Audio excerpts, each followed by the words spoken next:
celebrate the 90th birthday of Social Security.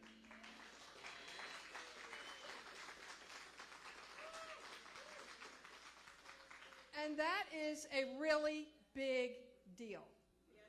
90 years. So I'm going to give you my personal Social Security story because I am a child of Social Security. My father died when I was 6 years old, left my mom with an 8-year-old, a 6-year-old, and a 5-year-old. And she lived off of Social Security to take care of us kids all the way through college. So if she didn't have that safety net of Social Security, I don't even know where I'd be today. So I'm very grateful what Social Security is all about. I have a nephew who passed away in Georgia, and his wife and child live off of his Social Security while she's going through high school and college. What if we didn't have that benefit? What a great thing that we have it. How important is Social Security to, like, everybody? All the seniors in this room, you all know, it's the safety net. It's the thing that holds the glue together when people need help. Children, people with disabilities, widows, seniors. Social Security is the glue. So we need to celebrate the fact that for 90 years, we've had Social Security. And obviously, we have to keep it and grow it. No matter what the threats are, today is about celebrating what Social Security is all about and making sure that everybody recognizes and acknowledges how important that benefit program is to the community. So I also have the honor and pleasure to introduce someone who needs no introduction. We all love her. She's a rock star, especially here in Bay. She's our rock star. She looks good, too. She sure does. And one thing I'll say about our Speaker Emeritus is she doesn't have to keep doing this, but she does it for us. She does it for the people. She does it for democracy. She does it to make sure that things like Social Security still carry on. So I don't need to introduce every little thing she's done because you can find her hand in San Francisco in almost anything good that's happening. It's got her name on it. But we really want to thank you, Speaker Pelosi, for coming by today, making this celebration happen with us. And I know you're in George's spot. He always loved having you come over to the center. This is still his center, and so we're really proud to have you come on up. All right.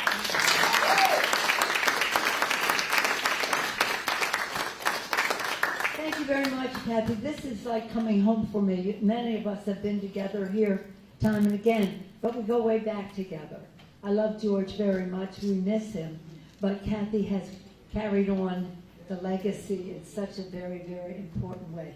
Building community, honoring seniors, doing so much in George's name, but really for the people. So thank you for coming today so we can celebrate. Welcome. Happy birthday, 90th anniversary. 90th anniversary. When President Roosevelt signed the bill 90 years ago, he said, "There is no tragedy in growing old, but there is tragedy in growing old without means of support." And with that, he signed the bill that really has brought so much to so many families in our country.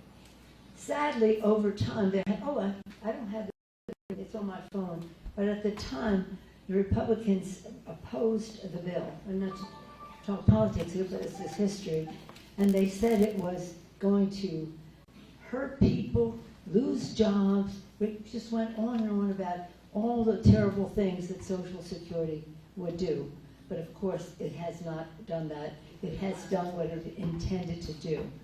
It's interesting, I think, for us to know that a woman is the one who wrote Social Security. Yeah. Frances Perkins. She was the Secretary of Labor at the time, And the president said, this is what I want to do, Frances. And so you put something together. So she came, she did what she did, and it was quite, in other words, how do you finance it? She sat next to a Supreme Court justice once, and she said to him, I'm trying to figure out how we finance this that will withstand the Supreme Court and this or that. And he said, well, I can't talk to you about what the court can do, but never underestimate the power of the Internal Revenue Service.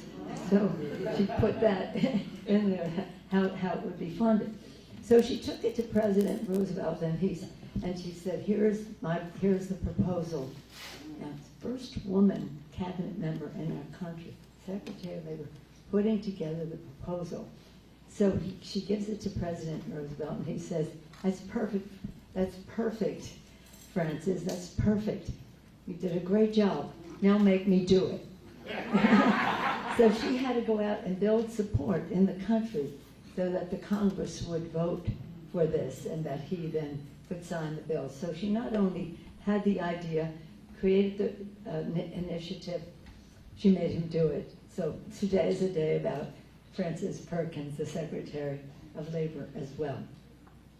Sad to say, in this big, horrible bill that the Republicans have put forth, they have something called a Trump account.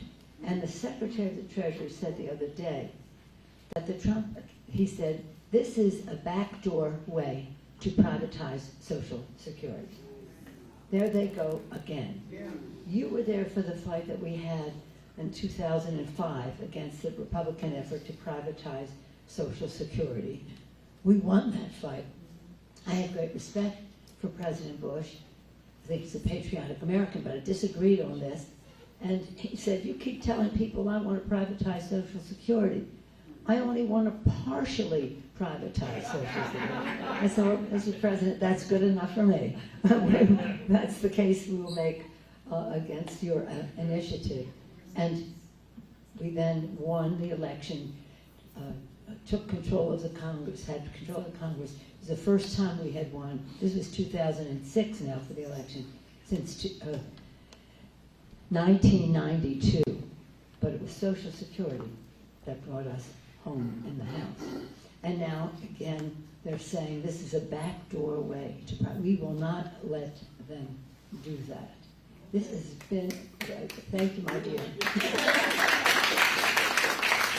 But they have tried to weaken it. And the president's saying they made it strong with some kind of speech on the White House. The fact is they're firing people, they're cutting off phone service. We're getting terrible reports in our office about how that people have to wait 7 hours when they're calling in some cases.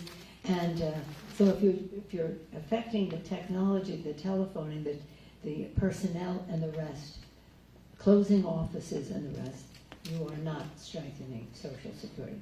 So we're not here to do anything but strengthen it ourselves, and to do so to celebrate what it has done.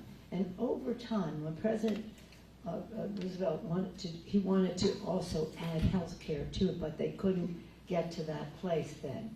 And that was until President Lyndon Johnson signed it. And then we celebrated that event, a week ago, when he signed the bill. And he went to Missouri, Independence, Missouri, to sign the bill with President Harry Truman, who had carried on the Roosevelt tradition and the Truman tradition of health care for seniors, and they were able to do it finally under President Lyndon Johnson. So thinking about the pillar of stability, pillar of health care, pillar so much respect for our seniors has been something that is a tradition for us, a pillar of stability, Social Security, a pillar of health care and financial security, Medicare and Medicaid, which is, of course, under threat now, and then the Affordable Care Act to strengthen all of that. But today, we go at the beginning because the rest of it would not have happened without Social Security. So again, it's not just for seniors. As you know, it's for people with disabilities. And Kathy, thank you for sharing your beautiful story. We hear that again and again, how families lose their dad, and the family survives under Social Security. So it's been a great thing, a great initiative, and now it is a great day for us to celebrate it. And we're going to hear from some very special guests who are going to know. I'm introducing, let me just tell you who we have here. As I do so, I do want to read another quote from Franklin Roosevelt. He said this when he was signing it. He said, "We have tried to frame a law which will give some measure of protection to the average person and to their families against the loss of a job and against poverty-ridden old age." That was his statement, August 14, 1935. Now we have some very special guests, and it's my honor to, is Dennis with us? Dennis, oh Dennis, there, hi Dennis, hi Darren, I didn't see you first. You just came in, right? I know Dennis from coming here time and time again. Dennis Billings is a disability advocate, and he is going to honor us with his remarks. Thank you, Dennis, for being with us.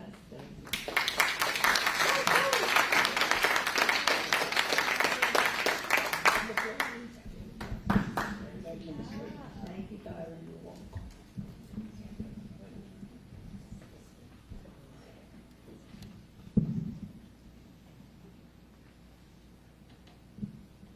Thank you, everyone, for being here today.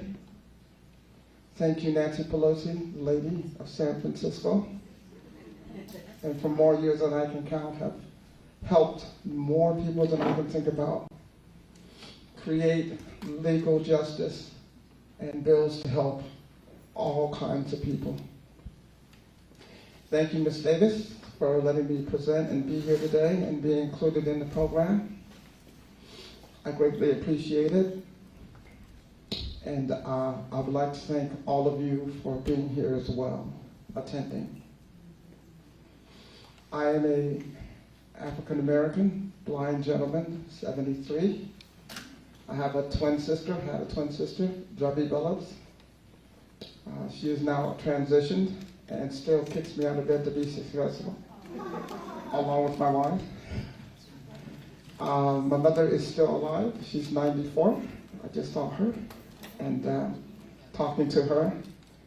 I appreciate Social Security because I was able to go to elementary, go to junior high, high school, go to city college and state college,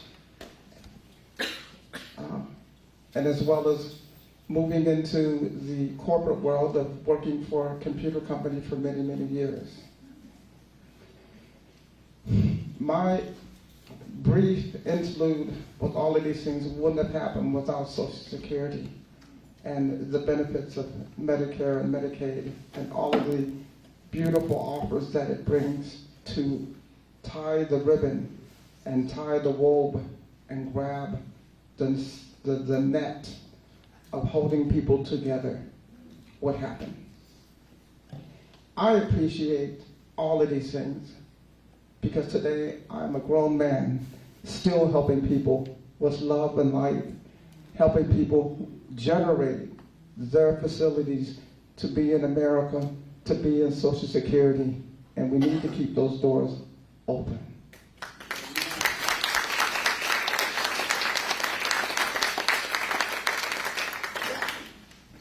I would like to thank many people, lots of them, but the only thing I'm going to say is, you know who you are. Thanks. You know who you are. And I would like to thank people from Crick Camp, as well as Obama, as well as all of the people who helped with the 504 initiative in which I was in 50 years ago. And a lady who really was a great help at that time, not at 504, but years later, and now has a building 50 feet from 504, is Emily Smith-Felix, professor from San Francisco State. And she reached out a hand, and we were able to, with many, many disabled persons, help form Disabled Cultural Center and helping with many other things in San Francisco, becoming one of the first ones on the map to make sure disabled persons have a say, a word, a place to be, an honor to be, and a way to express their ability. I want to thank you today for being here, sending light and love. As always, keep that light on.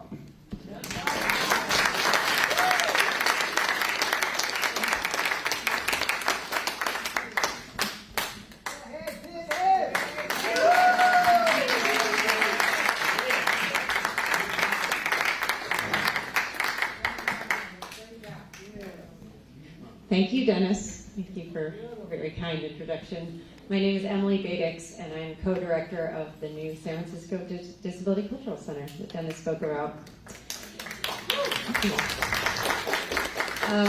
When asked to speak about Social Security, I immediately think of the late Paul Longmore, who was a disabled history professor here in San Francisco. He was a polio survivor. He used a motorized chair, a breathing tube, and he lived on Social Security benefits his whole life. He published his first book after navigating quite a bit of hell throughout academia, where many people told him to maybe pursue something less ambitious. And he learned that he was going to lose his benefits because book royalties, which are a very small amount of money in academic publishing, were going to count as unearned income. And so he was going to lose everything, even though the royalties were certainly not going to be enough to pay for the services he needed. This story has a happy ending. But it started with him taking his book and going outside the Social Security office in Los Angeles, setting up a little barbecue grill and lighting his book on fire and saying, this is what we're told, that disabled people are being punished for success. The happy ending came because there was an amendment, and they no longer counted book royalties as unearned income, and the law evolved. Paul is one of countless disabled people who have fought to keep the Social Security Act and maintain it over the years for basic needs to continue. It all started with FDR, a disabled person as well. Those who oppose Social Security benefits, we've heard it far too often, say that people are lazy or not trying. But I am surrounded by disabled people every day who basically have a full-time job, just navigating the system, trying to get access to basic needs, trying to track down meds and nutrition just to survive, just like Paul fought. And I'm thinking of a man who came into our center last week and said that he'd lost his job at the start of the pandemic. He tried hard to get another job, but people couldn't see past his disability, so he finally accepted Social Security. And he was showing up and asking to volunteer because he still wanted to be able to give back to his community. As we celebrate this incredibly important anniversary, it's a reminder that there are many disabled people who are fighting and are ready to keep fighting for these essential services to continue, for basic survival to remain. I'm thinking of a quote from the late Stacey Park Milburn, a disability justice leader who we celebrated this week. She is now on a quarter. Very excited. Go track down your quarter. And she reminds us of what we're striving for. Quote, a world where human worth is not connected to how much labor a person can produce. Thank you so much, Speaker Pelosi. Thank you all for having this event today, and happy birthday for that 90th. It's now my pleasure to introduce James Tuoto from Onlock.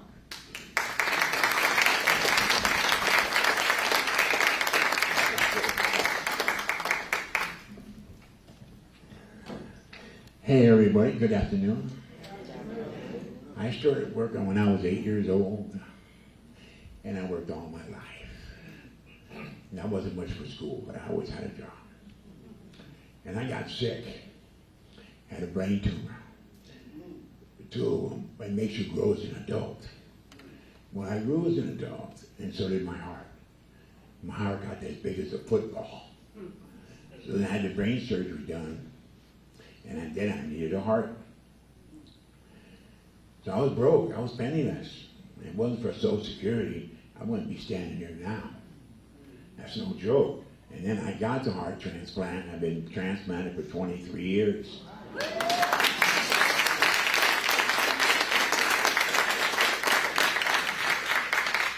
And there's many stories like that, believe me. I'm not the only one. And I really appreciate Nancy Pelosi taking the time to come out and talk to us and see us. It's a big deal, believe me. It's a big deal. And I'm honored that I was asked to talk for everybody that's on disability Social Security. It's very important. Is anybody in here ever been on oxygen? Anybody raise your hand. Have you ever been on oxygen? Nobody? That's Social Security. Your oxygen is Social Security. Believe me, that's the best way I can say it. Thank you so much for letting me talk. God bless you.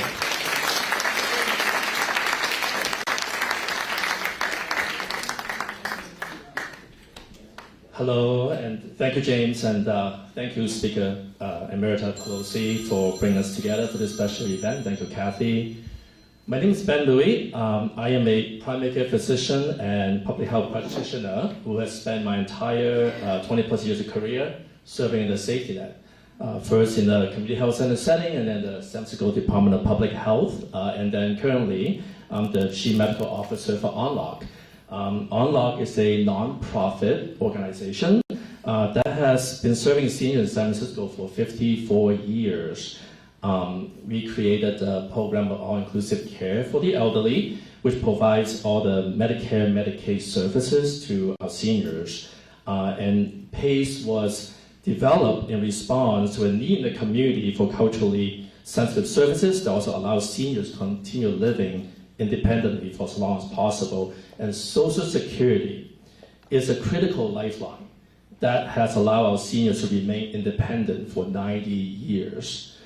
And OnLock is concerned about the closure of the Social Security offices and staff layoffs and the additional barriers it's going to create for our seniors to access the benefits that they have paid into and deserve to receive. Social Security is a lifeline to the seniors enrolled in OnLock, plus the seniors whom we serve through the OnLock 30th Street Senior Center. And as we all know, Social Security often becomes a sole source of income for our seniors as they age, allowing them to remain independent. It's a benefit that we need to strongly protect. And as a primary care physician and public health practitioner in the safety net, I am keenly appreciative of the importance of the many social determinants of health which impact the lives of our seniors. You know, we're talking about healthcare access and quality, there's the neighborhood and living environment, there's social and community context, and the economic stability. Our Social Security program is a crucial contributor to this economic stability for our seniors to ensure the financial support to meet the basic social needs. We're talking about things such as housing, food, transportation, utilities, to name a few. So in short, our Social Security program helps keep our seniors healthy. And our seniors are given so much to our society, and we must take care of them. So I'm just so honored and happy to be here for the 90th anniversary of Social Security. I'm looking forward to the 100th anniversary and many more to come. Thank you, Speaker Pelosi. I'll hand the mic back to you. Thank you very much. Thank you very much, Ben. Thank you, Kathy. Thank you, James. Thank you, Dennis. Thank you, Emily. Thank you all for being here. We started a little bit early, so some of you have come in since then. Welcome. Thank you for being with us. Social Security. Social Security. Think of the name. Security. Security. And social. And social. And that's what Kathy has been about. Giving rise to people's voices as she is today, but every day. Building community and the rest. Thank you, Kathy. George would be so proud to see what you have developed here. Wouldn't he? You did so well. Now again, we're celebrating, we're going to have cake, we're going to chat with each other and have fun, but we have to know that there are those who do not share our enthusiasm for this. The current president says Social Security is a scam. Others in his crowd have called it a Ponzi scheme. And now they go on the day of the anniversary and start saying, oh, I did this and I did that. No, you didn't. No, you didn't. But, yeah, scam. In any case, there are some special guests here. I wish you would all stand up and introduce yourselves, but working with our seniors, where's Annie? Annie, oh, she's just so remarkable. Anytime. Thank you, Karen. And oh, there she is, Sasha Bittner. Sasha Bittner. Sasha is my appointment from our office, your office, to the National Commission on Disability. So she represents us and gives voice to our concerns there. Thank you, Sasha. You make us so proud, all of us. And all of you so special. But it is, them fighting words when they say those kinds of things. And the most important thing to counter it is the mobilization of people outside. We can talk about policy, and okay, that's our fight, and we can talk about politics, but the mobilization of people coming together to say, no, this is a cultural change in our country for them to diminish Social Security. We simply will not let that happen. But instead, we're going to celebrate Social Security, strengthen Social Security, and we're going to do so by listening to all of you, the stories. I just want to close by saying, did I say close before already? Richie Neal, who was the chair of the Ways and Means Committee, which has jurisdiction over Social Security in the Congress. He was the chair, and he will be the chair again after we win the election and this next election for Congress. But his story is very much like yours, very much like Dennis's, about how his father died and his family lived off of Social Security. And so when he, the keeper of the flame in the Congress in terms of the Committee of Jurisdiction, tells that story, it's very compelling. But no more compelling than when you tell yours. No more than when you tell yours. Imagine the challenge of your mom with those little children. Which one were you? You were the middle. Well, whatever it is, whatever example she set, we've all benefited from it. Thank you very much. Thank you.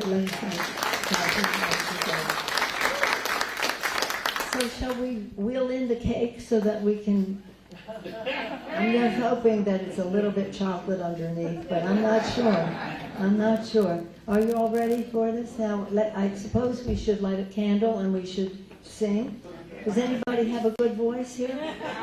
Who's going to lead us? All right, there we go. Ready? Ready, okay. Happy birthday to you. Happy birthday to you. Happy birthday, Social Security. Happy birthday to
It's on right now. All right, everybody, who wants cake? Come and get it.